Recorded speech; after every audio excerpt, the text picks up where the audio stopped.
ডাস্টবিনে পচা খাবারও খাইছি, পচা গলা খাবার, কত না কষ্ট করছি। যেদিন হাসপাতালে আমি গেলাম, হাসপাতালের ডাক্তারে রাতের বেলা আমার প্রচুর ব্যথা, মারে ফোন দিয়ে বলছিল যে আপনার ছেলে বাঁচবো না, শেষবার মতো একবার দেখা যান। তারপর আমার মা কেন আসলো না আমি জানি না। ভাই বোন আত্মীয় স্বজন সবারই ফোন দেওয়া হয়েছিল। আমার ফুবু, নিজের ফুবু বলছিল যে যদি মারা যায় লাশটারে নিয়ে আপনারা বের হিসেবে মাটি দিয়ে দিন। আচ্ছা, আমি কি আমার মা ছিলাম না? আমি কি এমন অপরাধ করছিলাম যে আমার মা একবার আমার দেখতে আসলো না হাসপাতালে? আমার এমন হয়েছে যে চাইছিল ভিডিও পাঠাই, তারপর একবারও তার মনে পড়লো না যে আমার ছেলে বাচ্চা আছে না মারা গেছে।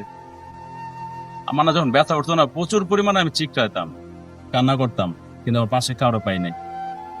মানুষের ভাই বোন যতই অপরাধ করুক, এই সময় তাদের পক্ষে আর কেউ না থাকলে মা থাকে, কিন্তু আমার বাসায় আমি তখন কারো পাই নাই।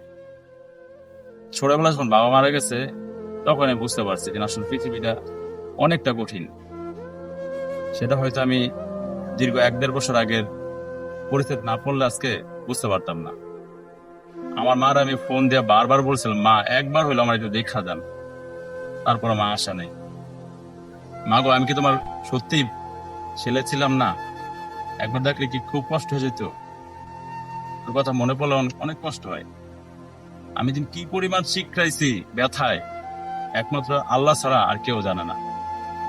পৃথিবীটা অনেক কঠিন, সেটা হয়তো দীর্ঘ 1 বছর আগে আমি বুঝতে পারিছি।